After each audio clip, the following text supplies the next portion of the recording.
অন্তর্বর্তী সরকার থেকে সোজা বাংলাদেশের নতুন সরকারের পররাষ্ট্রমন্ত্রী হলেন ডক্টর খলিলুর রহমান। ফলে প্রশ্ন উঠছে, আদৌ কি নিরপেক্ষ ছিল অন্তর্বর্তী সরকার? লন্ডন বৈঠকে অংশ নেয়া খলিলুর রহমান পেলেন পররাষ্ট্রমন্ত্রীর পদ। সেই বৈঠকের নেতৃত্ব দেয়া ডক্টর ইউনূসও কি পাবেন কোনো বিশেষ পদ? তার ইতিহাস সেরা নির্বাচন নিয়ে কারচুপি, গরমিল বা বাটোয়ারার অভিযোগ করেছেন বিরোধী পক্ষ, সরকারি দলের নেতারা, এমনকি অন্তর্বর্তী সরকারের সাবেক উপদেষ্টারাও। আর গরমিলের অভিযোগের বাইরেও গণভোটে আইন ভেঙে হ্যাঁয়ের পক্ষে যে ব্যাপক প্রচারণা চালিয়েছে সরকার এবং জয়যুক্ত হয়েছে হ্যাঁ, তাতে কার্যত লাভ হবে কি, যখন 2/3 সংখ্যাগরিষ্ঠতায় সরকার গঠন করা বিএনপি একে খুব একটা পাত্তাই দিচ্ছে না। এদিকে সমালোচনার মুখে সাবেক প্রধান উপদেষ্টার বিশেষ সহকারী ফয়েজ আহমেদ তৈয়ব ফেসবুকে লিখেছেন যে তিনি মুখ খুললে অনেক ভদ্রলোকের প্যান্ট এমনকি অন্তর্বাসও নাকি খুলে যাবে। কিন্তু কি এমন কথা যা গোপন রাখছেন তিনি? লন্ডন বৈঠক থেকে শুরু করে বিভিন্ন চুক্তি, বিদেশিদের সাথে আলোচনা, এমনকি ফয়েজ আহমেদের মতো ব্যক্তি পর্যায়েও কেন এত গোপনীয়তা? Thank you. আপনার কাছ থেকে শুরু করি। মন্ত্রিসভা খুব সবাই যেটি আলোচনা করছে, আপনার কাছ থেকেও একটু আপনার ছোট্ট করে পর্যালোচনা নেই যে নতুন মন্ত্রিসভা গঠিত হলো, আপনার কাছে কেমন মনে হলো, আপনার কি মূল্যায়ন? না, আমি এই বিষয়ে কিছু বলতে চাই না। আমরা তো আউটগোয়িং গভর্নমেন্ট, ফলে আমাদের সত্যিকার অর্থে পরের গভর্নমেন্টের বিষয়ে বলাটা ঠিক না। এটা প্রাজ্ঞ বিজ্ঞজনরা আছেন, তারা বলবেন। আচ্ছা, মানে আপনি একজন সাংবাদিকও বটে, সেখান থেকেও আপনি একটা না, বিশ্লেষণ আমি দিতে পারেন। সাংবাদিক হলেও এই জাস্ট আনটিল ইয়েস্টারডে আমার পরিচয় ছিল আমি প্রেস সেক্রেটারি তো প্রফেসর ইউনূসের। অনেকে ভাববেন যে উনি যে চিন্তা ভাবনা করছেন সেই চিন্তা ভাবনাই আমার কথায় রিফ্লেক্টেড হবে। তো এই জন্য আমি এই বিষয়ে একটা শব্দ বলতে চাই না। আচ্ছা, I wish them good luck, তারা ভালো করবেন, বাংলাদেশে কে আরো সামনে এগিয়ে নিবেন। এই জি, আপনি বলছিলেন আনটিল ইয়েস্টারডে আপনি প্রধান উপদেষ্টার প্রেস সচিব ছিলেন বিগত সরকারের, মানে অন্তর্বর্তীকালীন সরকারের। জি। অন্তর্বর্তীকালীন সরকারের যিনি নিরাপত্তা উপদেষ্টা ছিলেন তিনি আবার এখন হয়ে গেলেন পররাষ্ট্র উপদেষ্টা। এটা নিয়ে শুনেছেন আপনি নিশ্চয়ই যে এটা নিয়ে একটা আলোচনা, নানান রকম সমালোচনা, বিতর্ক এটা নিয়ে চলছে। এবং তার অন্তর্বর্তী সরকারের নিরপেক্ষতা নিয়ে প্রশ্ন উঠছে, প্রশ্ন করছে সংসদের বিরোধী দল এবং সাবেক তথ্যমন্ত্রী যিনি ছিলেন নাহিদ ইসলাম, তিনি নিজেও বলছেন যে এখানে নিরপেক্ষতা প্রশ্নবিদ্ধ। সাংবাদিকরা বলছেন, তাসনিম খলিল সাংবাদিক, তিনি একটি স্ট্যাটাসও দিয়েছেন যে অন্তর্বর্তীকালীন সরকারের নিরপেক্ষতা নিয়ে প্রশ্ন তুলতেই হয়। এই প্রশ্নে আসলে অন্তর্বর্তী সরকারের কোনো উত্তর আছে? এইটা আমি মনে করি না যে এটা এখানে নিরপেক্ষতার কিছু হয়েছে। He was not anyone who was like organising the election. He was just a national security advisor to the chief advisor. That's it. তবুও And তো উনি যদি নিরপেক্ষতার স্বার্থে if he got a good offer, উনি যদি একটা গুড অফার পান যে না আসেন বি আওয়ার ইয়ে, তাহলে আপনি দেখবেন। আর যারা এটা বলছেন তাদের দে শুড ফাইন্ড আউট ওনার কোনো ইলেকশনের রোল ছিল কিনা, প্লাস উনি সত্যিকার অর্থে মানে যে ধরনের অ্যাকুজিশন করা হয় সেই সমস্ত অ্যাকুজিশন ওনার কোনো রোল ছিল কিনা, এগুলা সত্যিকার অর্থে কথা বলার জন্য।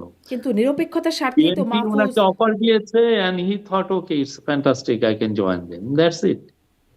জি, কিন্তু এই যে নিরপেক্ষতার স্বার্থেই তো আসলে মাহফুজ, আসিফ ওনাদেরকে তো সেখান থেকে পদত্যাগ করতে হয়েছে বা তারা পদত্যাগ করে চলে এসেছেন। তো তাদের জন্য নিরপেক্ষতার বিষয়টা অ্যাপ্লিকেবল হলে ওনার জন্য কেন মনে হচ্ছে যে আসলে অ্যাপ্লিকেবল না? তারা তো ওরা সরাসরি দেওয়ার পার্ট, ওরা একটা পার্ট জুলাইয়ের মুভমেন্টের পার্ট ছিল, জুলাইয়ের রেভলিউশনের পার্ট ছিল। তো এবং ওরা পরবর্তীতে ওদের যারা যারা মেন কোর অফ পিপল, তারা যেটা করেছে তারা পলিটিক্যাল পার্টি করেছে এবং এই পলিটিক্যাল পার্টি হিসেবে তারা ইলেকশনে পার্টিসিপেট করেছে। ফলে এই ভার্চু অফ দেয়ার মানে কানেকশন উইথ দিস মানে এনসিপির সাথে, এই জন্য তখন একটা মোরাল হ্যাজার্ড তৈরি হয়েছে যে তাদের এই পোস্টে থাকা উচিত কিনা। তো দে হ্যাড টু কুইট। তো এখনই এরকম মোরাল আমার হ্যাজার্ড, মনে হয় যে তারা খুব ভালো কাজ করেছেন। এখনই মোরাল হ্যাজার্ডটা তৈরি হচ্ছে না, মানে যিনি মন্ত্রী ছিলেন তিনি না এসে একদম একটা রাজনৈতিক না, দলের যে সরকার সেই এটা সরকারে এটা যুক্ত উনি হয়ে যাচ্ছে। টেকনোক্র্যাট মন্ত্রী ছিলেন, ভেরি মাচ টেকনোক্র্যাট মন্ত্রী ছিলেন, and he will be a technocrat minister in that next cabinet. আপনাকে যদি বড় একটা অফার দেয় যে না আপনি আসেন আমি এই ইয়েতে, উনি এটাই আপনি যদি দেখেন যে না উনি ওনাদের হয়ে কোনো কাজ করেছেন কিনা, আপনি বাইট করেন, দেখেন, ইনভেস্টিগেট করেন। বাইর করার এমনি মতো। একটা লোকের সারা জীবনের আপনার অ্যাম্বিশন কি থাকে যে আমি একটা মিনিস্টার হব বা দেশকে সার্ভ করব, he got an opportunity to do that, that's it. আর যদি কেউ মনে করেন কনফ্লিক্ট অফ ইন্টারেস্ট বা ওনার রোল নিয়ে তাদের সন্দেহ থাকে, তাহলে ইনভেস্টিগেট করে দেখেন যে ওনার রোলে কোনো সমস্যা ছিল কিনা। জি, মানে এই সন্দেহ তো ছিলই, এবং সন্দেহটা ছিল ঠিক সেই দলের, যেই দলের পররাষ্ট্র মানে যেই দল সরকার গঠন করলো এবং তিনি পররাষ্ট্রমন্ত্রী হলেন। এখন যিনি স্বরাষ্ট্রমন্ত্রী সালাউদ্দিন আহমেদ, তিনি বলেছিলেন যে একজন বিদেশি নাগরিককে মানে বিদেশি নাগরিক তিনি নিরাপত্তা উপদেষ্টার দায়িত্ব দিয়েছেন ডক্টর মোহাম্মদ ইউনূসকে উদ্দেশ্য করে তিনি বলছিলেন যে আপনার কি আক্কেল জ্ঞান নাই, এবং তিনি বন্ধ করিডোর প্রসঙ্গে বলছিলেন যে এই প্রসঙ্গে বাংলাদেশকে যুদ্ধক্ষেত্র বানানোর একটা চেষ্টা চালাচ্ছেন এই খলিলুর রহমান। এখন তিনি চলে গেলেন, মানে এই সরকারের নিশ্চয়ই আক্কেল জ্ঞানহীন সরকার না। তাহলে আসলে কি হলো বাস্তবতা, কেন অন্তর্বর্তী সরকার থেকে এই ট্রানজিশন ডক্টর খলিলুর রহমানের হলো? এটা ওনাদেরকে জিজ্ঞেস করেন, এটা তো আমাদেরকে জিজ্ঞেস করাটা তো অমূলক। জি আর উনি বাংলাদেশের নাগরিক, উনি কোনো বিদেশি নাগরিক না। জি এটা আমি আপনাকে জেনে শুনেই বলছি। আচ্ছা, আপনি কি জেনে শুনে এটাও বলতে পারেন যে আপনি বলছেন আপনারা ইনভেস্টিগেশন করুন যে ওনাদের স্বার্থে কিছু করেছে কিনা? ইনভেস্টিগেশন তো করতে পারি না। যখন ধরেন বাইরে যান ডক্টর খলিলুর রহমান, যেমন ভারতে গেলেন, আমরা জানলাম কাতারে গেলেন, সেখানে কি যে হলো বৈঠকে, কি যে কথা হলো সেটা আমরা জানলাম না। আমরা জানলাম গুরুত্বপূর্ণ বিষয়ে আলোচনা হয়েছে। কিভাবে আমরা বুঝবো যে আসলে বিএনপির স্বার্থে কাজ করেছিল কিনা, নাকি অন্তর্বর্তী সরকারের কারণে, নাকি তার না, উনি ব্যক্তিগত কারণে? কাতার বা ইন্ডিয়া বা এগুলোতে বিএনপির স্বার্থে প্রশ্নটা আসে কেন? এটা ন্যাশনাল সিকিউরিটি ইস্যুতে উনি ওইখানে গিয়েছেন। কাতারের সাথে আমাদের একটা ডিফেন্স এগ্রিমেন্ট হয়েছে, কাতার আমাদের অফিসার্স নেওয়া শুরু করেছে, ট্রুপস নেওয়া শুরু করেছে। It's a big agreement. Qatar আমাদেরকে এইখানে তাদের ডিফেন্স ইকুইপমেন্টের ফ্যাক্টরি করার কথা বলেছে। ওদের সাথে আমাদের খুব বহুবিধ অনেক মাল্টি চ্যানেলে আমাদের ওদের সাথে কথাবার্তা হয়। তো সব কথাবার্তা কি পৃথিবীতে কেউ বলে? কি কি আলাপ হয় কোথায়? ন্যাশনাল সিকিউরিটি অ্যাডভাইজাররা বিদেশে একটা শব্দও করেন না। আপনি যে অজিত দোভালকে কোনোদিন দেখেছেন প্রেস কনফারেন্স করতে? অজিত দোভাল যে কত লোকের সাথে মিট করে, আপনার কোনো খবর পান? এগুলো মানে আমি জানি না, বাংলাদেশের সাংবাদিকরা মনে করেন যে কেউ একটা পাবলিক অফিস হোল্ড করলেই তাকে সবার জনসম্মুখে এসে সে কি করছেন সেগুলো বলতে হবে। সরি, এই ন্যাশনাল সিকিউরিটি অ্যাডভাইজারের রোলটা এরকম না। কিন্তু এটা কোনো সেই দেশেই রোলটা না। সম্পর্কে কেউই আমি তো আপনাকে জানবে না। একটা উদাহরণ দেই। আপনাকে উদাহরণ, জোনাথন পাওয়েল যিনি ইউকের ন্যাশনাল সিকিউরিটি অ্যাডভাইজার, উনি ওনার সাথে আমাদের ন্যাশনাল সিকিউরিটি অ্যাডভাইজার এবং আমাদের চিফ অ্যাডভাইজার সাথে এসে দেখা করলেন। তখন ওরাই রিকোয়েস্ট করলেন, দেখেন এনএসএ যখন কথা বলে ডোন্ট ডু এনি নিউজ। আমরা জাস্ট একটা ফটো ক্যাপশনের মতো করেছিলাম, দ্যাটস ইট। এগুলো তো বলা হয় না, বাইরে আসে না। এবং এইটা যে কোনো গভর্নমেন্টের ক্ষেত্রেই। মানে কিন্তু যখন ধরেন সেই অন্তর্বর্তী সরকার থেকে বিএনপির পররাষ্ট্রমন্ত্রী হয়ে যান, তখন তো এই প্রশ্নগুলো আসবেই যে কি ছিল তাহলে, কি চলছিল কাজ। সেটা যদি না জানি তাহলে তো সন্দেহ থাকতেই পারে। তাই আপনার জানতে আপনার চেষ্টা করেন, কিন্তু ওইটা তো ওনার ন্যাশনাল সিকিউরিটি অ্যাডভাইজার। বিএনপি মনে করছে they need someone as capable as doctor Khalil, ওই জন্য ওনাকে অফার দিয়েছেন। আচ্ছা, তারা মনে করছেন তাহলে মানে তাদেরও কি আক্কেল জ্ঞান শূন্য হলো? মানে তারা আক্কেল জ্ঞান ডক্টর ইউনূসকে নিয়ে প্রশ্ন করছিলেন, সেজন্যই এখন অনেকগুলো বাজারে অনেকগুলো আলোচনা আছে এটি নিয়ে। এগুলো নিয়ে আপনার কোনো মূল্যায়ন থাকলে আপনি বলবেন। যে বলা হচ্ছে যে তাদের ভেতরে কোনো ডিল ছিল, আদৌ ছিল কিনা, তার বহিঃশক্তি বা অন্য কোনো দেশের চাপ হতে পারে, সেটি আমেরিকা বা ভারত, কোথাও থেকে একটা চাপ এসেছে, বিশেষ করে নাম আসছে আমেরিকার চাপ আসছে, ফলে এটি একটা চাপিয়ে দেওয়ার সিদ্ধান্ত যে তাকে পররাষ্ট্রমন্ত্রী করা। আবার এটাও বলা হচ্ছে, নাহিদ ইসলামের পক্ষ থেকেই বলা হচ্ছে যে যেই বলছিলাম যে নিরপেক্ষতার ইস্যুটা, যে তিনি আসলে গুপ্ত ছিলেন কিনা, গুপ্ত শব্দটা এখন খুব প্রচলিত, তিনি আসলে বিএনপির গুপ্ত হিসেবে এই সরকারে ছিলেন কিনা, এই পর্যালোচনা বা এই বাজারে এই আলোচনাগুলো আছে। শুনেন, মানে এইগুলো সবই তো স্পেকুলেশন। স্পেকুলেশনে কমেন্ট করাটা তো ঠিক না। আপনি কে বাজারে তো হাজারটা, আপনি যদি ফেসবুক ওপেন করেন 1 লক্ষ কমেন্ট পাবেন এগুলো ইস্যু নিয়ে। তো এখন এগুলো নিয়ে প্রত্যেকটাই তো স্পেকুলেশন। উনি ওইখানে গিয়েছেন এই জন্য এটা হয়েছে, এই করছেন এই জন্য এটা হয়েছে, এগুলো তো আসলে কমেন্ট করার মতো কিছু না। এই গুপ্ত বা এগুলোও তো একটা মানে অনেক সময় হয় কি যে এগুলো নিয়ে হাস্যরসাত্মক কথাবার্তা হয়। আমি যেটা জানি, আমি প্রফেসর ডক্টর খলিলের সাথে আমি কাজ করেছি। He is a fantastic mind, উনি ব্রিলিয়ান্ট একটা ডিপ্লোম্যাট এবং উনি ক্যাপাবল হ্যান্ড। বাংলাদেশেরকে ওনার দেওয়ার অনেক কিছু আছে। জি, তার একটা খুব ভালো ব্যাকগ্রাউন্ড আছে, সেটি আমরা তো জানি, কিন্তু অনেক কিছু যখন গোপন থাকে তখনই হয়তো এই স্পষ্ট হবার জন্য এই নানান আলোচনা বাজারে আসে। যেমন ধরেন, মানে অনেক কিছু গোপন রাখার এই টেন্ডেন্সিটাও কেন, সেটাও একটু আপনার কাছে জানতে চাই।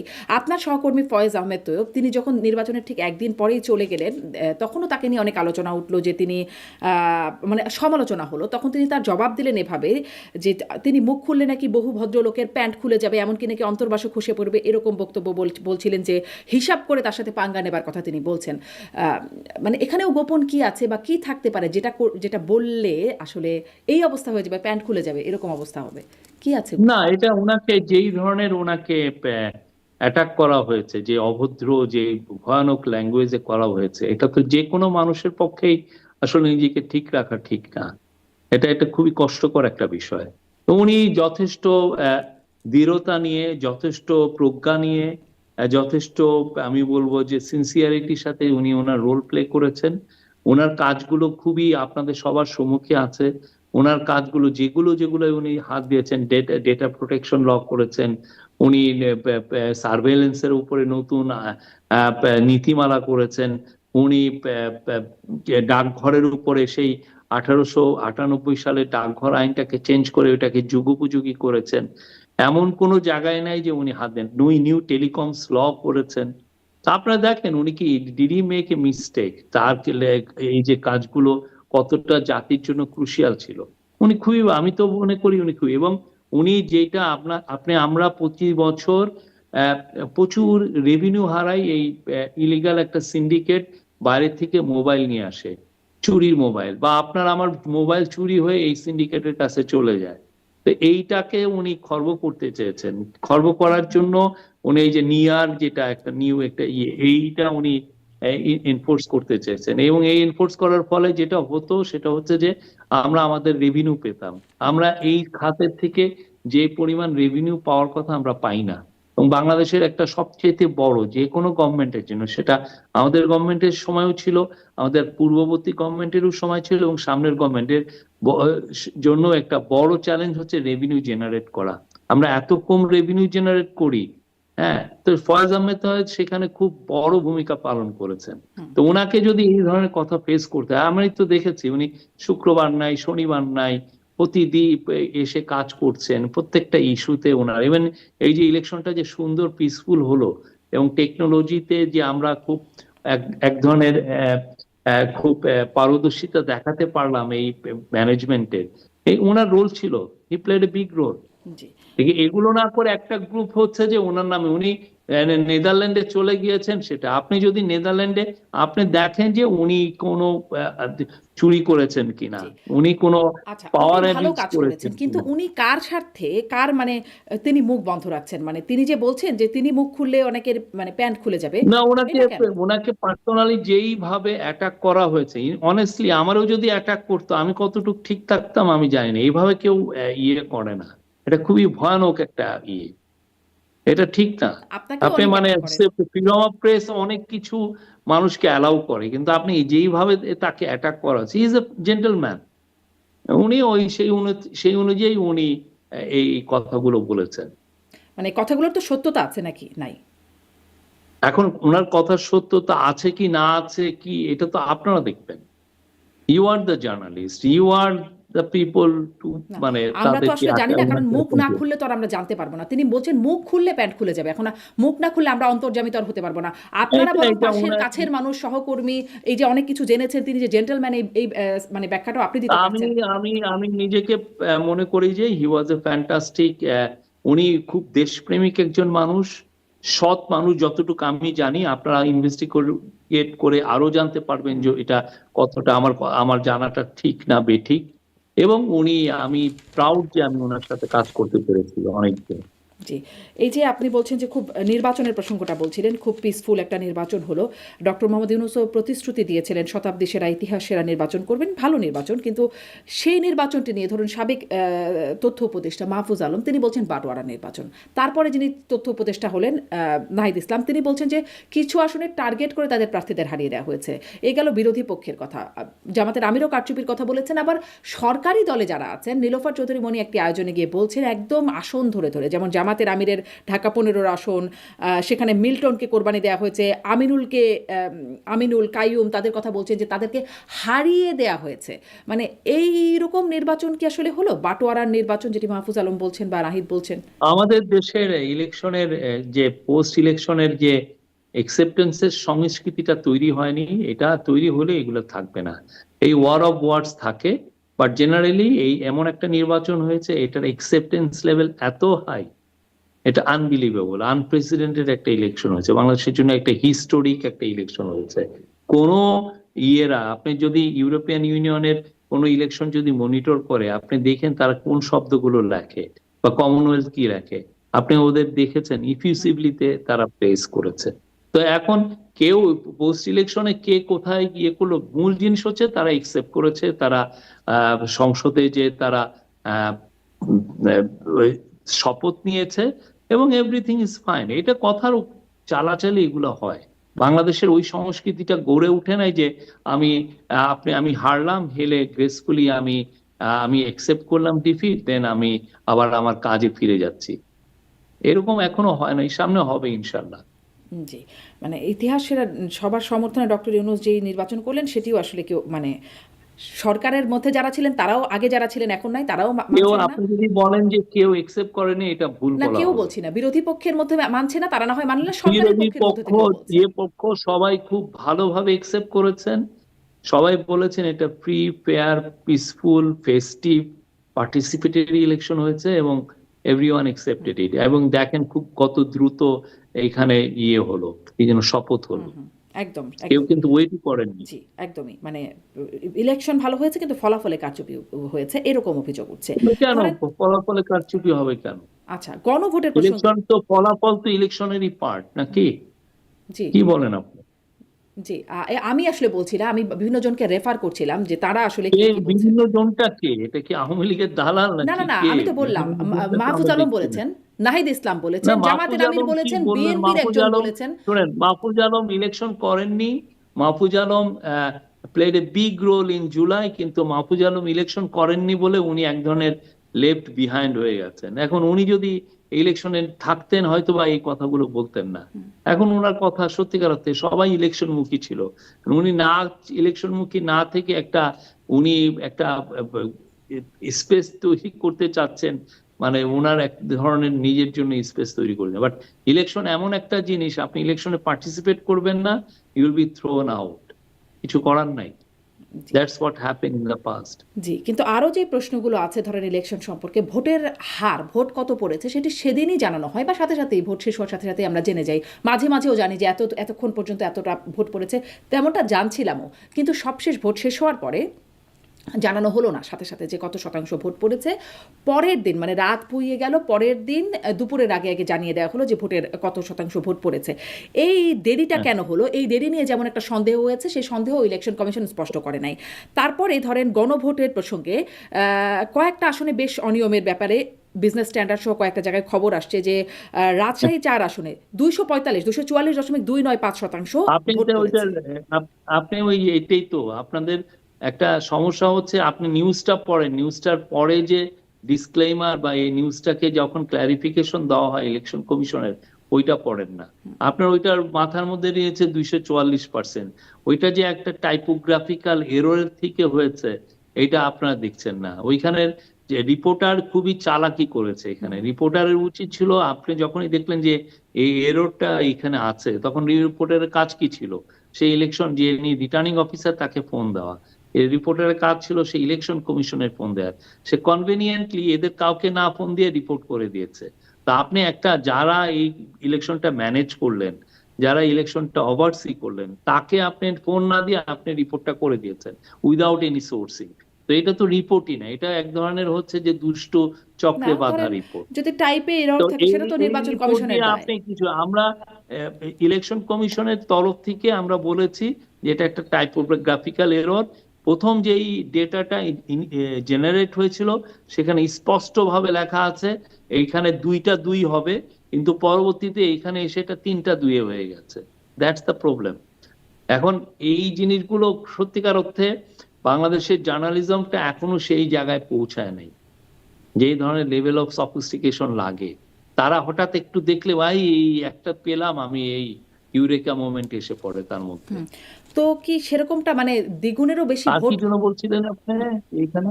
ফলাফল দেরিতে মানে ভোটের হার কত সেটা দেরিতে কেন বলা হলো সেই প্রশ্নটাও ছিল। ফলাফল দেরিতে ভোটের দেওয়া হার খুবই ভোটের হার লজিক্যাল। আমরা ভোটের হার আগেও বলেছি, আমরা আমরা আগেও বলেছি যে ইলেকশনের রেজাল্টটা পুরোপুরি আপনার জানতে একটু সময় নিবে।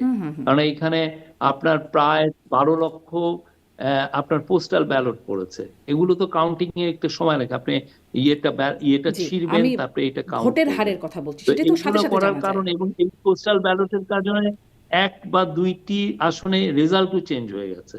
তো ওই পুরো জিনিসটাকে আনতে যেয়ে এখন আপনি মিলিয়ে দেখেন, আমরা তো ইলেকশন কমিশন তো ওপেন, আপনি মিলিয়ে দেখেন যে কোথাও ভুল হলো কিনা।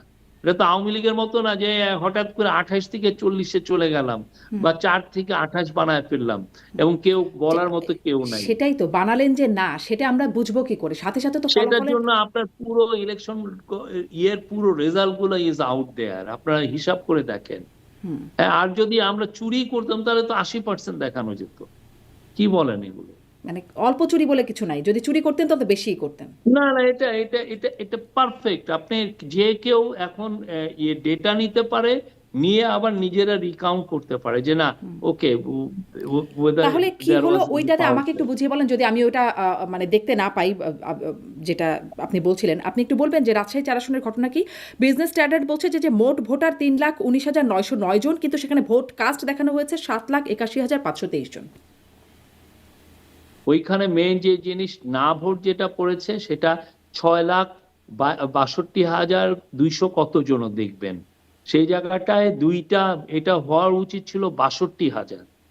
ঠিক আছে, 6,22,000 বোধহয়।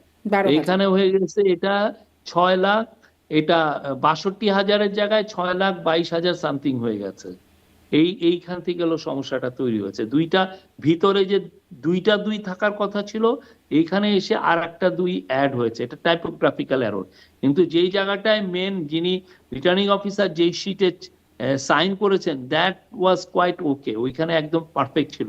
এখানে ওনারা যিনি টাইপ করতে গিয়েছেন উনি হয়তো বা ভুলে টাইপে একটা 2 অ্যাড করে দিয়েছে। তারপরে সিরাজগঞ্জ, নেত্রকোনা এরকম কয়েকটি আসনের কথাও বলছে, সেখানেও কি একই রকম টাইপ? আপনার ক্লারিফিকেশন রিটার্নিং অফিসার গুলোর থেকে দেওয়া হয়েছে। এখন আপনি এটাই তো মানে আপনি রিপোর্টটা যদি আবার একটু পড়ে দেখবেন যে উনি রিটার্নিং অফিসারের কোনো বক্তব্য দিচ্ছে না। এটা হলো কিছু।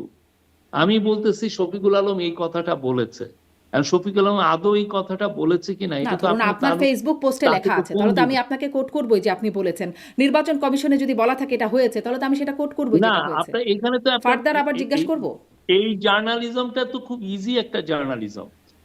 ওইখানে থেকে একটা সমস্যা তৈরি হয়েছে, একটা ফিগারে আপনার ডিসপিউট আসছে, একটা ফিগারে আপনার এরর আসছে। আপনি এটা কি করবেন? আপনি তখন ওই লোকটাকে আপনি জিজ্ঞেস করবেন যে আপনার এইখান থেকে যেই ফিগারটা আপনি দিচ্ছেন এটা তো মিলছে না। উনি তো অবভিয়াসলি তখন তো উনি এক্সপ্লেনেশন দিবেন, আপনি তো ওর লোকের কাছে গেলেনই না। এইখানেই সমস্যা জার্নালিজমের। জি, সব সমস্যা আসলে মোটামুটি জার্নালিজমে দেখা যায় এইখানে, মানে অবশ্যই আমাদের জার্নালিজমের অনেক গভীর গভীর ক্ষত আছে যেটা আমরা আসলে দেখি না।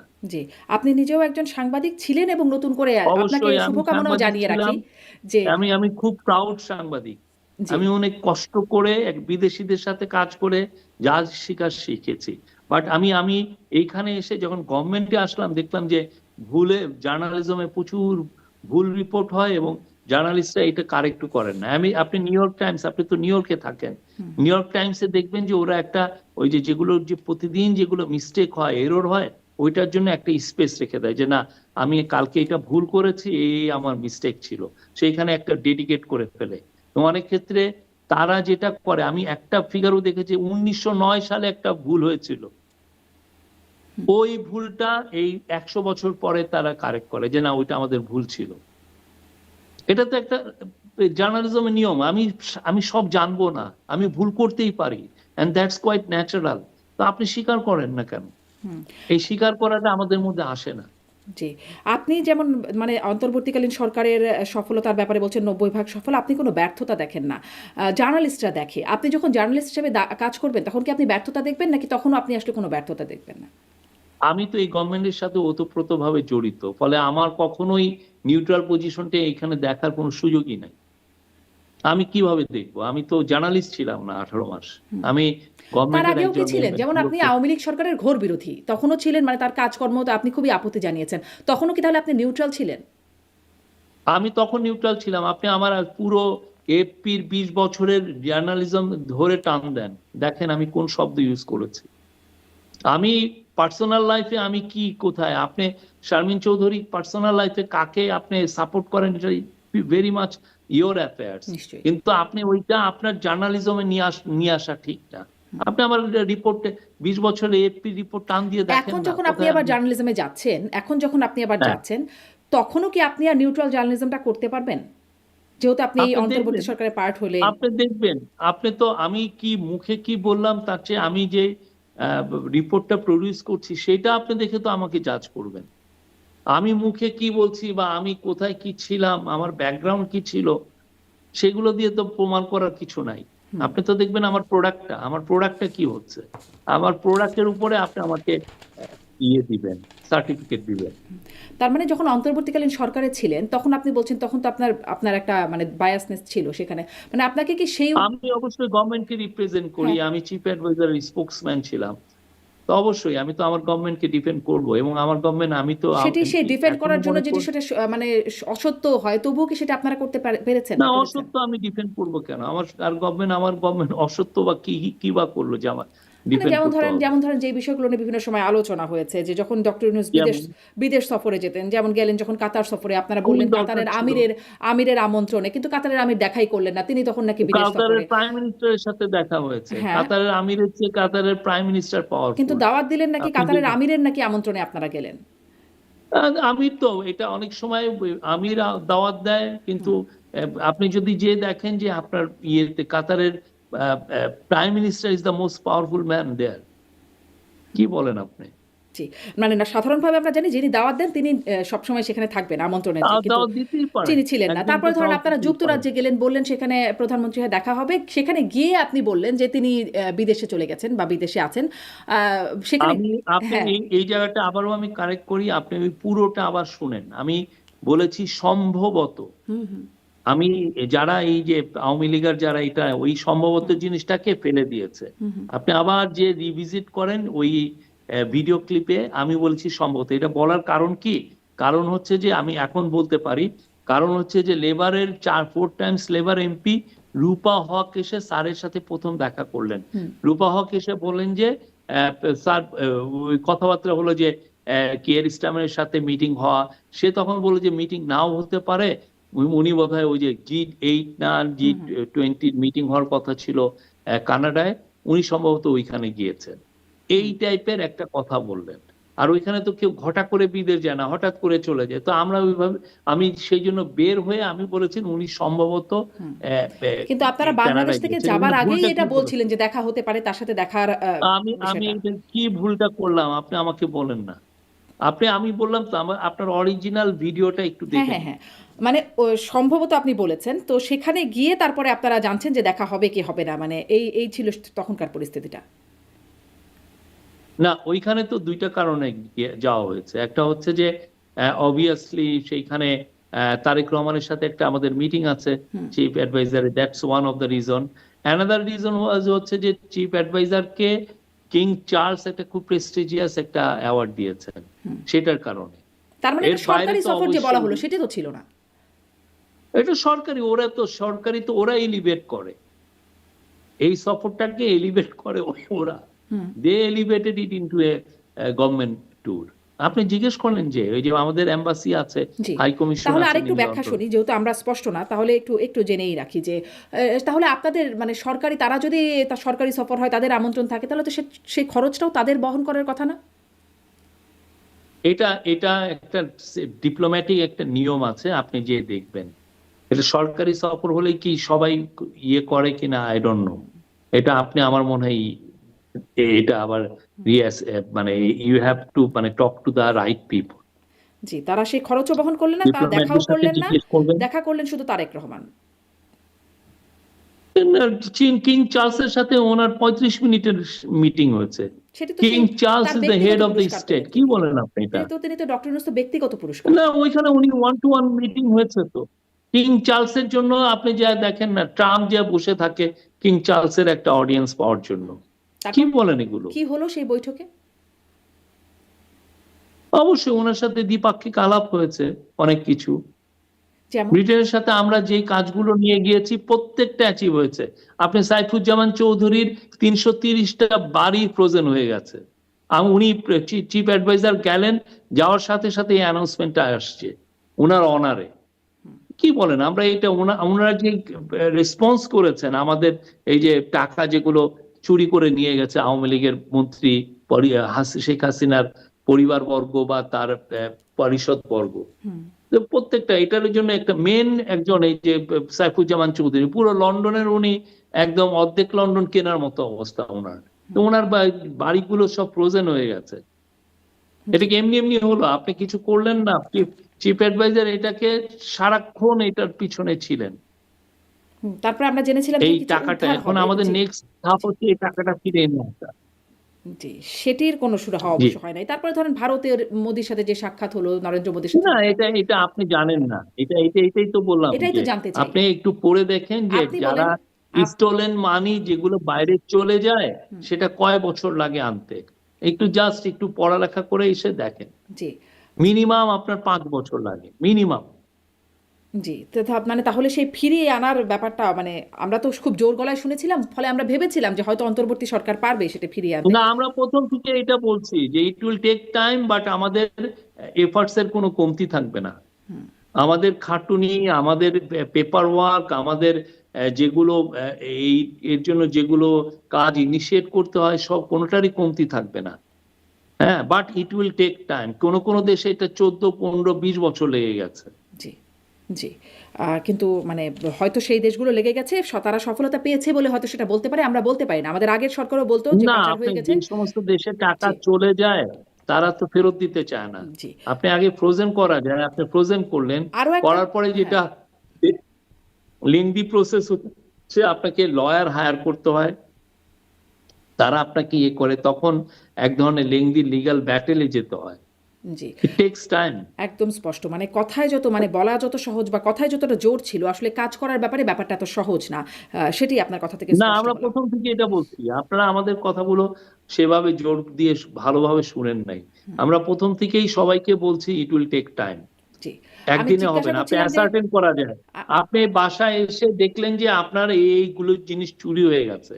এই চুরি করার জিনিস আনতে অনেক সময় লাগে, আর দেখতে তো আপনার একদিন লাগে যে না আমার এই জিনিসগুলো নাই। জি, একদম স্পষ্ট। আপনার কাছে মানে জিজ্ঞাসা করছিলাম যে বিদেশ সফরগুলোর বিষয়ে আপনি যা বলেছেন তার কি হলো? যেমন কাতার বা যুক্তরাজ্য সফরের কথা আপনি একটু স্পষ্ট করছেন। ভারতের সাথে যখন মানে নরেন্দ্র মোদির সাথে যখন ডক্টর ইউনূসের সাক্ষাৎ হলো, সে প্রসঙ্গেও আপনি অনেক কিছু বলেছিলেন যে আপনার ফেসবুক পোস্টে যে তিনি নরেন্দ্র মোদি ভূয়সী প্রশংসা করেছেন ডক্টর ইউনূসের, বা তাকে যে নির্যাতন বা অপদস্থ করা হয়েছে আওয়ামী লীগ আমলে, সেই বিষয়ের তারা এই বিষয়েও কথা বলেছে এবং ডক্টর ইউনূসকে তারা সমর্থন জানিয়েছে সেই সময়ও। কিন্তু তারা আবার এই বিষয়টাকে অ্যাকনলেজ করলো না। তারা এই বিষয়টাকে বলল দূরভিসন্ধিমূলক। আপনার এই আমি আমি বক্তব্যকে। আমি যা লিখেছি, আমি জেনে বুঝে, আমি যেটা শুনেছি সেটা আমি লিখেছি। I stand by what I have written. সে কি বললো না বললো কিছু না, আমি এখানে একটা ইঞ্চিও একটা শব্দ আমি ভুল লিখি নাই। মনে হলো আমি দুইটা জেনে মিটিং বুঝে, হয়েছে। আই ওয়াজ একটা দেয়ার, আমি ওই মিটিং এ ছিলাম। আমি ওই মিটিং এ ছিলাম। ওই মিটিং এর থেকে যেহেতু একটা হয় কি যে এগুলো মিটিং এ যেটা হয় যে একটা অফিসিয়াল একটা জয়েন্ট স্টেটমেন্ট আসে, তারপরে প্রত্যেকটা দেশ তাদের মতো করে প্রেস কনফারেন্সে প্রেস রিলিজ দেয়। আমরা আমাদের জয়েন্ট স্টেটমেন্ট এবং প্রেস রিলিজ দিয়েছি।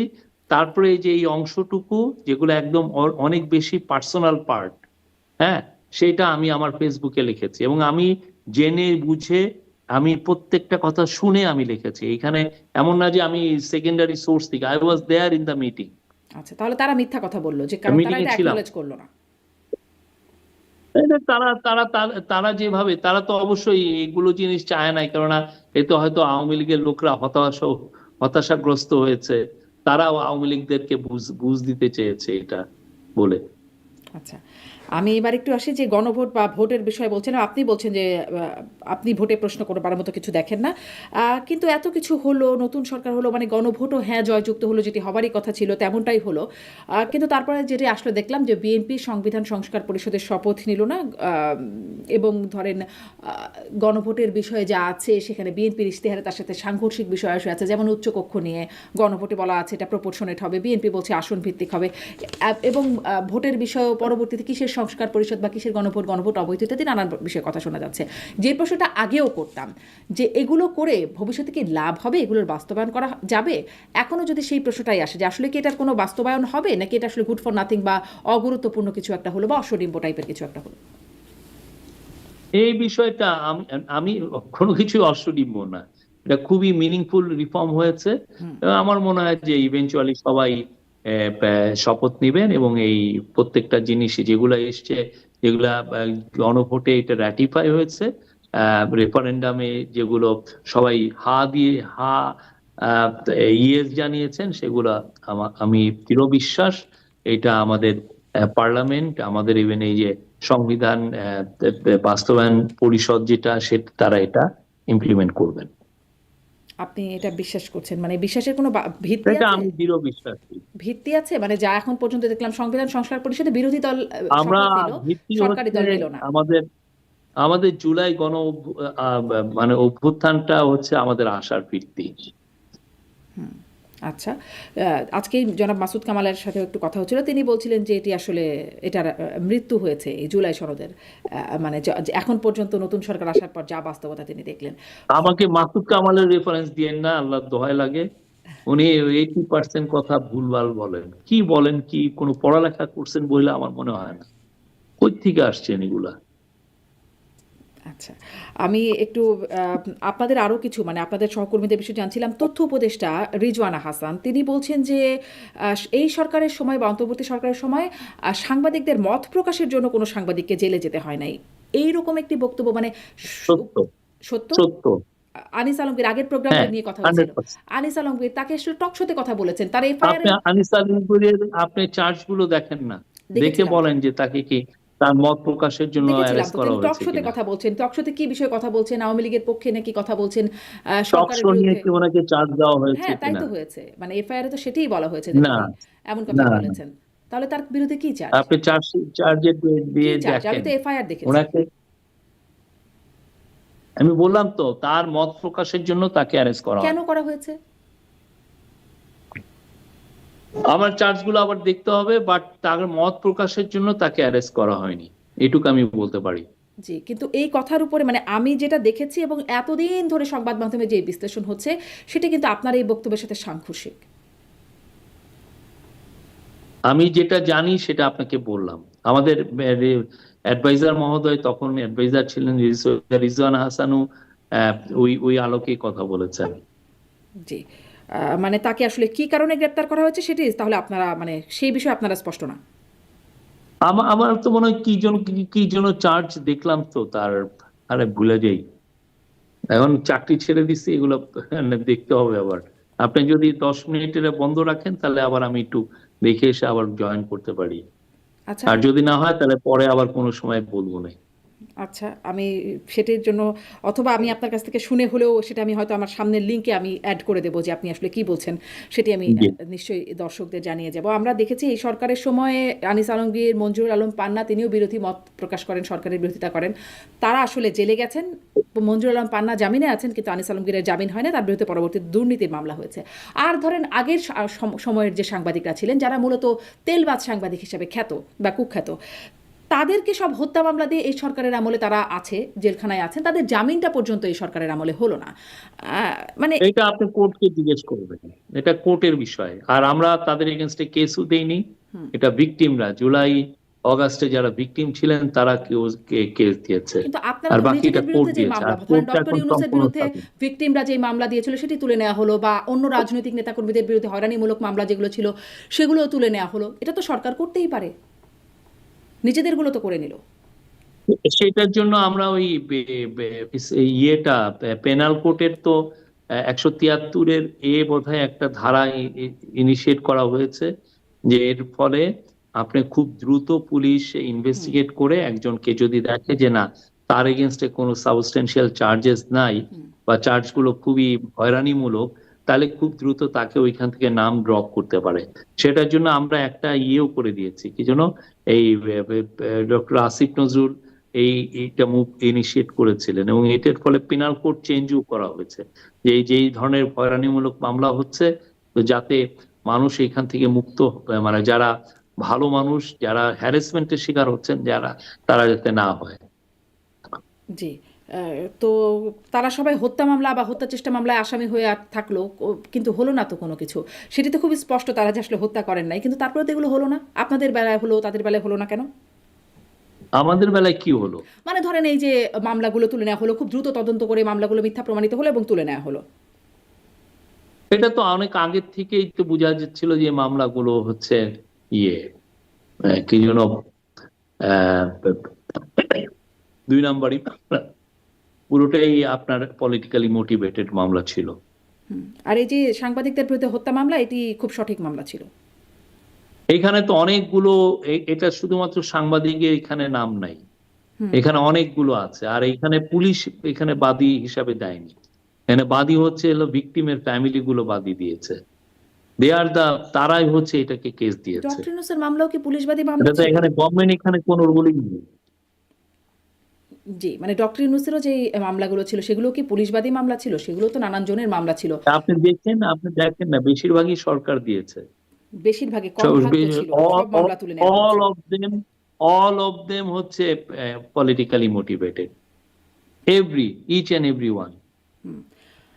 মানে তাহলে এই যে মানে সাংবাদিকদের বিরুদ্ধে মামলাগুলো যে উঠলো না, হত্যা মামলা হয়ে আসামি হয়ে থাকলেন, সেটা ঠিকই আছে। সরকার এখন ঠিক কাজই করলো। সাংবাদিকদের ওইখানে মামলা, এখানে একটা ইস্যু আছে যে মামলায় সে হয়তো 200 জনের নাম দিয়েছে, তার মধ্যে হয়তো বা 180 জনই হয়তো বা সে মানে হয়রানিমূলক, তাই বলো মামলার তো মেরিট আছে এখানে। মামলার যে মেরিটটা তা নাই। আপনি বলতে পারেন যে ওই মামলায় আপনার 180 জনকে অমূলকভাবে হয়রানি করা হচ্ছে, এটা আপনি বলতে পারেন, এবং এটার জন্য ভ্যালিড, এটার জন্যই আমরা পেনাল কোডে চেঞ্জ এনেছি। কিন্তু কার্যকর তো হলো না। মানে সেই চেঞ্জে ধরেন কিছু সরকার কিছু কার্যকর একদম যে হয় নাই, আপনি একটু ভালো না, মতো দেখলাম তো, দেখেন, ভালো মতো কিছু কিছু দেখেই তো জায়গায় বলছি হয়েছে। কার্যকর হয়েছে, হলো তো, পলিটিশিয়ান অনেক অনেকের মামলা। নাম আমি বলতে পারি, অনেক সাংবাদিকের নাম ড্রপ হয়েছে। এই যে তুষার আব্দুল্লাহ, একজনই আজকেই বলতেছিলেন যে তুষার আব্দুল্লাহর কিছু কিছু কেস ছিল, সেগুলো ড্রপ হয়েছে। যেমন ধরেন সরকার চাইলে হয়, যেমন আজকেই দেখছিলাম জ্যোতির্ময় বড়ুয়া ব্যারিস্টার, তিনি একটা শেয়ার করেছেন একটা বিষয় যে বিচারক তিনি মাজদার হোসেন, তিনি বলছেন যে আসিফ নজরুল বললেন যে 1 জুলাই অভ্যুত্থানকারী এক মহিলার জামিন হয়ে যাবে এবং তারপরে জামিন হয়ে গেল। মানে এরকম হলে তিনি বলছেন যে আসিফ নজরুল চাইলে হয়ে যায়, এটা তার নমুনা। তিনি সম্ভবত সুরভিয়ার কথা বলছিলেন, যিনি জুলাই কন্যা হিসেবে খ্যাত ছিলেন এবং পরে তাকে গ্রেপ্তার করা হয়েছে, ছাড়াও পেয়ে গেলেন মুহূর্তেই। তো সরকার কিভাবে প্রভাব আমি বিস্তার এটা করেছে? এই পার্টিকুলার কেসটা আমি ভালো জানি না, আমি এই বিষয়ে বলতে পারবো না, সরি। আচ্ছা, আপনার কি মনে হয়, আপনি একজন সাংবাদিক হিসাবে আপনি কি মনে করেন, মানে অনেক সাংবাদিকরা দাবি করেছেন, ডেইলি স্টার, প্রথম আলোর সম্পাদক থেকে শুরু করে অনেক সাংবাদিক, বা এই বিষয়ে আন্তর্জাতিক মহল থেকেও বিষয়টা এসেছে যে যারা জেলখানায় আছেন যে সাংবাদিকরা, তাদের মুক্তির বিষয়ে বা এটি যে একটা ভালো কাজ হচ্ছে না সেই বিষয়ে, আপনি নিজেও একজন সাংবাদিক, আন্তর্জাতিক মানের সাংবাদিক, আপনি নিজেও কি মনে করেন সাংবাদিকরা যে হত্যা চেষ্টা মামলায় জেলে আছেন এটি খুব সঠিক ব্যাপার হয়েছে আপনাদের সরকারের সময়? এটা তো ভিকটিমরা করেছে, এটাই সমস্যাটা এখানেই। ফলে আমরা ইচ্ছা করলেও এই কেসটাকে ড্রপ করাতে তখন পারি আর না। পেনাল সে কোডের যদি 173 সেই ধারাটি কাজ সে করে না। সে না না, অবশ্যই 173 ধারা তো কাজ করেছে। আপনি ধরেন 200 জন সাংবাদিকের গভর্নমেন্ট যে কিছু করে না, এটা তো আপনার ভুল কথা। 200 জনের মতো বা আরো বেশি সাংবাদিকের নামে কেস এসছে, কয়জন অ্যারেস্ট হয়েছে? 4-5 জন, 6 জন। বেশিরভাগই তো আমাদের কোনো ধরনের কোনো মিনিমামও হ্যারাসমেন্টের শিকার হননি। এদের মধ্যে অনেক সাংবাদিক আছেন যারা দিনের পর দিন এই যে জুলাই রিভলিউশনারি, যারা বিপ্লবের সাথে জড়িত ছিলেন, তাদেরকে টেরোরিস্ট বলেছেন, তাদের বিরুদ্ধে বিষোদ্গার করেছেন, তাদেরকে হত্যাযোগ্য করার একটা গভর্নমেন্টের যে কাজগুলো করছিল, গভর্নমেন্ট যে তাদেরকে ক্র্যাকডাউন করছিল, সেই ক্র্যাকডাউনকে লেজিটিমেসি দিয়েছেন। মানে আপনার বিরুদ্ধে অভিযোগ আছে, আপনি তো সব মবকে গভর্নমেন্ট তো লেজিটিমেসি দিয়েছেন। এখানে আপনার গভর্নমেন্ট বিরুদ্ধে এখানে অভিযোগ কোনো ওঠে আপনি ধরনের কোনো মবকে হয়রানি লেজিটিমেসি করেনি। দিয়েছেন। মবে যখন মানুষকে মারা কি হচ্ছিল, আওয়ামী মবকে লীগের অনেক legitimacy নেতাকর্মীদের দিয়েছে? মারা হচ্ছে, তখন আপনি কি বলছেন এগুলো আপনি প্রেশার ওইটা গ্রুপ। আমার 27 মিনিটের আপনি দিয়েছেন, দেখেছেন আমি কি বলেছি? আমি যেটা বলেছি আমি সেখানে স্ট্যান্ড করি। এখানে লেজিটিমেসি দেওয়ার কি আছে? আপনি এখানে কোনো ধরনের কোনো লেজিটিমেসি দেওয়া হয়নি। আপনি পুরো 27 মিনিটের স্পিচটা শুনেন। আমি যেটা বলেছি, যারা প্রোটেস্ট করতে আসে তার তো একটা নিজস্ব একটা তার ডিমান্ড আছে, সে একটা প্রেশার তৈরি করতে চায়। তো তাকে আপনি কি প্রেশার গ্রুপ বলবেন নাকি মব বলবেন? কারণ মবের একটা বড় জিনিস হচ্ছে যে তাকে চেনা যায় না, এটা বড় গ্রুপ, তাকে আপনি আইডেন্টিফাই করতে পারবেন না ইয়েতে। হ্যাঁ, একটা কিন্তু যেই লোকগুলো এখানে আছে আমি এদেরকে তো চিনছি। তাহলে আপনি তো তাহলে যে যারা ইয়েতে ছিল কি জন্য শাহবাগে যারা 2013 সালে আন্দোলন করলো, এরা পুরোটাই তো মব ছিল। তাহলে আপনি কিন্তু তাহলে এখানে প্রথম তো আলো আমরা ডেইলি স্টারে দেখেছি। যে হামলা হলো সেটি মব না প্রেশার গ্রুপ? আবার আপনি এই কথা বলছেন কেন? একটু স্পষ্ট আমরা করুন তো বলেছি আপনার ওটা ব্যাখ্যাটা। মব ছিল। আমাদের ব্যাখ্যা মবের ক্ষেত্রে একদম স্পষ্ট। আপনি মবের আপনি ডিকশনারিতে যে টার্মটা দেখে এসেন। এখন আপনি শুনছেন যে মব মব মব মব, কিন্তু আপনার টার্মটা কি? মব হচ্ছে যে যেটা এমন একটা ক্রাউড যেটার আসলে একটা কোনো সুনির্দিষ্ট লিডারশিপ নাই, সুনির্দিষ্ট ডিমান্ড নাই, হঠাৎ করে সে একটা আউটবার্স্ট হয়ে গেল। আর এখানে তো আপনার দেখা যাচ্ছে যে যারা আমি যখন এই কথাটা বলেছি তার আগে কিছু ঘটনা ঘটেছিল, এবং ওই সময় ডেইলি স্টারে যখন ওরা ডেইলি স্টার এবং প্রথম আলোতে যখন অ্যাটাক করতে যায়, পুলিশ কিন্তু ওদেরকে প্রতিহত করা হয়েছে। আপনি বললেন প্রথম আলো ডেইলি স্টার একটা মব ছিল, এটা আপনি স্পষ্ট করলেন, কিন্তু এটাও তো আসলে মানে হঠাৎ করে আউটবার্স না, এটাও তো কারা করলো, কে নির্দেশনা দিল, কারা ফেসবুকে বললো, সেগুলো তো চিহ্নিত, তাহলে আমরা এটাও কি অ্যারেস্ট মব? করেছি। তাহলে এটা আমরা মব নাকি প্রেশার গ্রুপ? 35 জন লোককে আমরা অ্যারেস্ট করেছি। হ্যাঁ, তা এটা কি মব নাকি প্রেশার গ্রুপ? আপনি প্রেশার গ্রুপ দিয়ে আপনি কি বুঝাতে চাচ্ছেন? এতে তো আপনি আপনার ইন্টেলেকচুয়াল ইনএডুকেসিটাই আপনি প্রমাণ করছেন। আমার তো আমার যে ইনএডুকেসি স্পিচটা, আছেই, সেখান আপনি থেকে সেই আমার স্পিচটা আপনি শুনে আসেন। এখন একটু আমি আপনাকে আবার সামনে পেলাম, আপনাকে শুনি। বলি 27 মিনিটের স্পিচ দিয়েছি, you go and just watch that speech. জি, সেখান থেকেই আপনার এখনো আপনি আমাকে বলছেন যে প্রথম আলো ডেইলি স্টার একটা মব ছিল। আবার আপনি, অবশ্যই আমরা স্টেটমেন্ট দিয়েছি হ্যাঁ, এখানে আপনি ব্যাখ্যা দিচ্ছেন যে স্পষ্ট। তারা চিহ্নিত না, কে নির্দেশনা দিল, কি হলো, সেগুলো চিহ্নিত থাকে না। কিন্তু এখানে তো অনেক মানুষ চিহ্নিত আছে যারা নির্দেশনা দিলেন, এবং তারা আগেও নির্দেশনা দিয়েছেন একই রকম ঘটনার জন্য। এবারের ঘটনাটা বড় হয়েছে, তাহলে চিহ্নিত না কেন বললেন? এইটা যে যারা একটা মব আসছে ওই সময়, আর আপনি যেটা বলছেন, যার কথা বলছেন সেটা তো অনলাইনের কথা বলছেন আপনি, আর যারা অ্যাটাক করলো সেটা তো আর এটা তো আলাদা। ওরা ইনসাইট মানে করছে ভায়োলেন্স। নির্দেশনাটা অফলাইনে দিতে হবে, অনলাইনে দিলে সেটা মব হবে না। হ্যাঁ, যে আপনি কি এগুলো তো কোনো, দিস ইজ জাস্ট পিওর, মানে আপনি কি স্টানবাজি করছেন নাকি ইন্টারভিউ আপনি নিচ্ছেন? আমার সামনে আছেন, আপনাকে প্রশ্ন করছি, আমি প্রশ্ন করছি, আপনি না এটা না, ব্যাখ্যা আপনি করে দেন। এটা ইনস্টানবাজি। আপনি এটা কোনো ইন্টারভিউ না। আপনি আমাকে দিয়ে বলাতে চাচ্ছেন এর প্রেশার গ্রুপটা মব, এগুলো হচ্ছে সস্তা জার্নালিজম। আহ, সরি। মানে মানে সরি, আপনার কাছেও যদি সেটা মনে হয়, এজন্য আমিও সরি, কিন্তু আমি আসলে আপনার কাছে এটাই না না, আপনার, আমরা আপনি যেহেতু ওই সামনে আছেন। ডেইলি হ্যাঁ, স্টারের ঘটনায়, ডেইলি স্টার প্রথম আলোর ঘটনায় আমরা সুস্পষ্ট আমরা স্টেটমেন্ট দিয়েছি। সেখানে স্পষ্ট লেখা আছে এটা মব।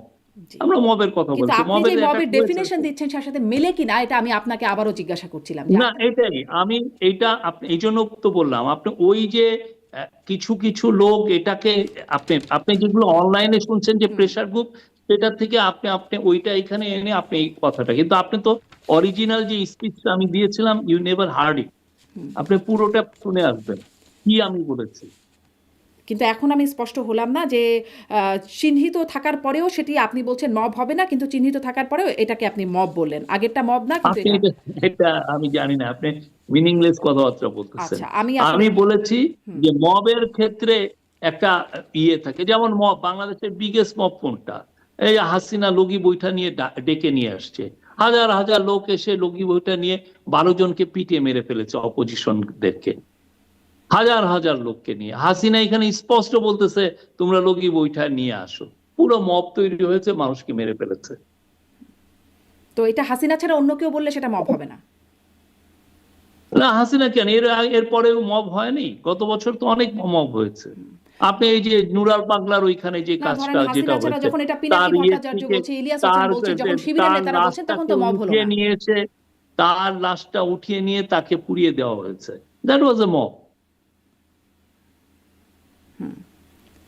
আচ্ছা, যাই হোক, নিশ্চয়ই মানুষ যদি এই বিষয়টা স্পষ্ট হয়, আমার হয়তো ইনঅ্যাডিকুয়েসি বলছিলেন, সেই কারণে হয়তো কিছু অস্পষ্টতা থেকে যেতে পারে।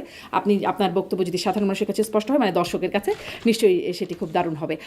শেষের দিকে আসি আপনার কাছ থেকে একটু আপনার এই অভিজ্ঞতাটা, এই দীর্ঘ জীবনে নানান আলোচনা সমালোচনা সব কিছু মিলিয়ে মানে সবচেয়ে আলোচিত, সমালোচিতও বলা যেতে পারে, প্রেস সচিব হিসেবে বাংলাদেশ যত প্রেস সচিব ছিলেন আপনি তাদের মধ্যে সবচেয়ে আলোচিত। এই বিষয়টা আপনার কেমন লাগে? না, এটা আমি তো দেখেন, আমি খুব কমফোর্টেবল একটা লাইফ লিড করেছি। একটা বিদেশি প্রতিষ্ঠানে কাজ করতাম, সেখানে একটা ভালো বেতন ছিল। তারপরে আবার আমাদের, আপনি জানেন যে আমরা পার্ট টাইম, বিদেশি প্রতিষ্ঠানগুলো অনেকগুলো পার্ট টাইম করতে দেয়। আমি অনেকের সাথে কাজ করেছি, ইন্টারন্যাশনাল ক্রাইসিস গ্রুপের সাথে কাজ করেছি, আমি গুগলের সাথে কাজ করেছি, আমি ইকোনমিক্স ইন্টেলিজেন্স ইউনিটের সাথে কাজ করেছি। এরকম বোধহয় আধা ডজন এদের সাথে আমার ভালো একটা ওইটা কমফোর্টটা ছেড়ে এখানে এসে আমি আসছিলাম একটা কারণে, সেটা হচ্ছে আহ, এক হচ্ছে প্রফেসর ইউনূসের সাথে কাজ করব, আর সেকেন্ড হচ্ছে আমার জানার একটা গ্যাপ ছিল যে আসলে গভর্নমেন্ট কিভাবে কাজ করে। আমরা তো বাইরে, আমি আপনি যারা জার্নালিজম করি, আমরা বাইরের থেকে মনে করি যে গভর্নমেন্টের ডিসিশনটা এইভাবে হয়, কিন্তু আদৌ কি সেভাবে হয় কিনা আমার একটা জানার খুবই উৎসুক একটা মন ছিল সেখানে, যে না, এটা একটু জানার দরকার আছে। তো আমি লাকি, প্রফেসর ইউনূস আমাকে যথেষ্ট স্কোপ দিয়েছেন। খুবই একটা টার্বুলেন্ট টাইম, আর টাইমটাও খুব টার্বুলেন্ট ছিল। আর একটা বিপ্লবোত্তর যে কোনো সমাজেই আপনার টার্বুলেন্স থাকে, এটা শুধুমাত্র যে বাংলাদেশের ক্ষেত্রে তা না, সব সময় থাকে। তো সেই জায়গায় আমরা চেষ্টা করেছি যে যতটা বেটার সার্ভিস দেওয়া যায়, যতটা মানুষের কাছে ট্রান্সপারেন্ট থাকা যায়। এবং আমি মনে করেছি যে আমাদের এই প্রেস অফিসের মাধ্যমে মানুষকে প্রতিদিন যাতে বেটার ইনফর্ম করা যায়। উনি চিফ অ্যাডভাইজার অফিস কি করছে, আমাদের অ্যাডভাইজাররা কি করছেন, প্রতিদিনের যে প্রতিদিনের যে মিটিং গুলো, প্রতিদিনের যে তারা ডিসিশন নিচ্ছেন, সেটা যেন মানুষের কাছে এটা দেওয়া যায়।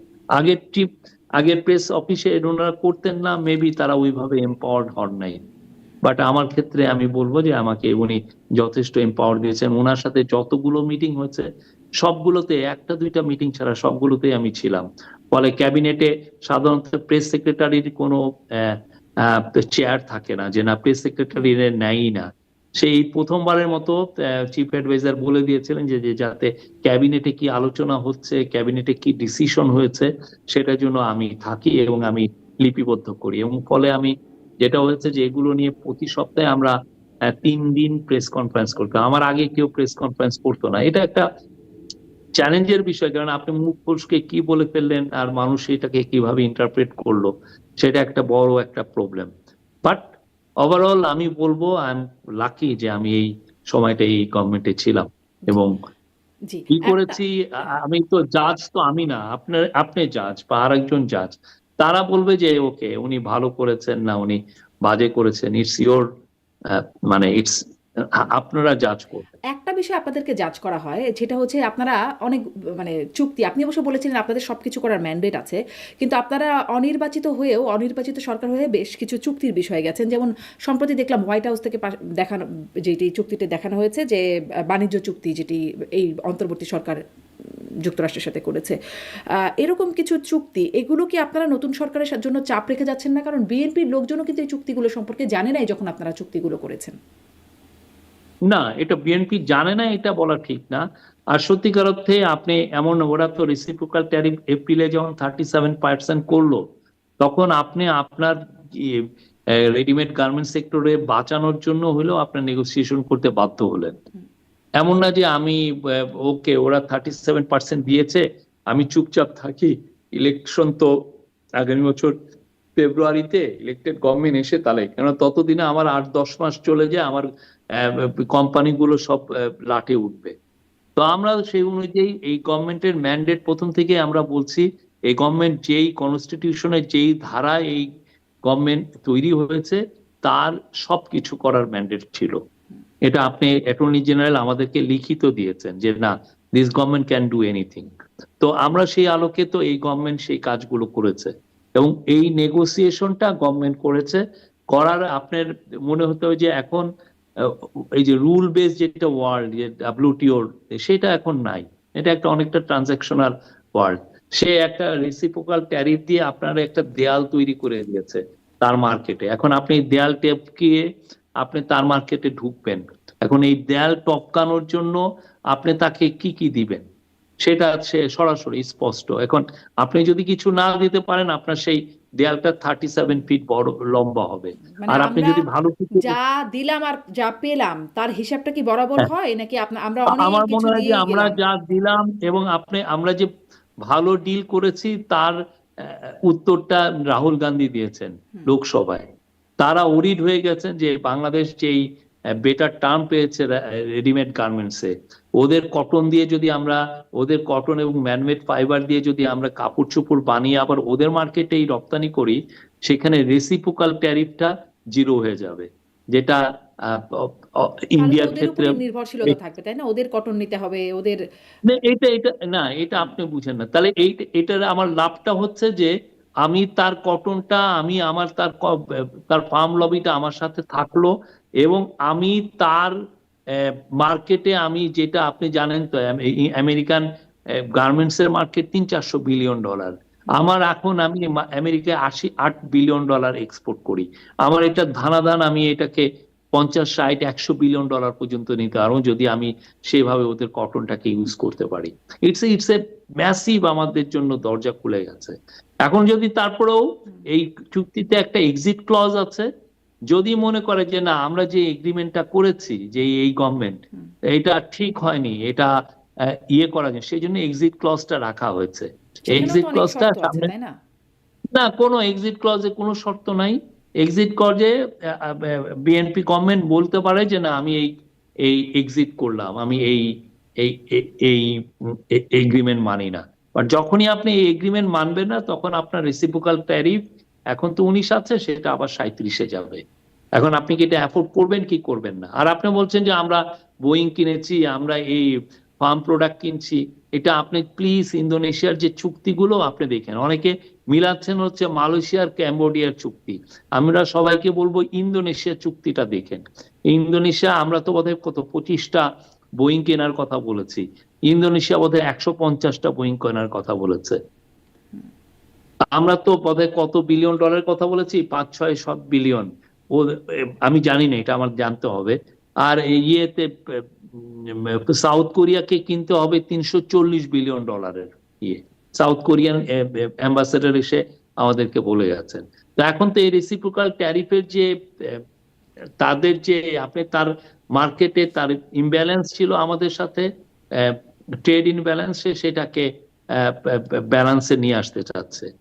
তা আমরা যেগুলো এগ্রিমেন্টে, যেগুলো ক্লজে, যেগুলো আমরা বেটার পেয়েছি, আমরা মনে করি এটারে যদি আমরা খুব ভালোভাবে কাজে লাগাতে পারি, এটা আমাদের জন্য একটা খুবই ভালো ডিল। জি, আপনি মনে এখন করছেন? তারপরেও বিএনপি যদি মনে করে ওকে আমি এটা মানলাম জি, না, এটা জি। আমার জন্য খারাপ, ওকে, দেখা যাক তারা বিএনপি, এটা দেখা যাক থেকে বের বিএনপি হয়ে আসলে আসতে সেটা পারে। কি করেন। আপনারা বলছেন ভালো মনে করেন, বিশ্লেষকরা এটা নিয়ে অনেক অনেক রকম সমালোচনা আছে। আমি বেশ কিছু মানে কতগুলো আমি একটা কথা বলি, হ্যাঁ। সমালোচনা আসে বামদের থেকে। বাংলাদেশের বামরা অনেক বেশি বুঝেন, হ্যাঁ, খুবই কুয়ার ব্যাঙের মতো। আমি যেটা বলি যে একটা দেশটাকে ওরা বনসাই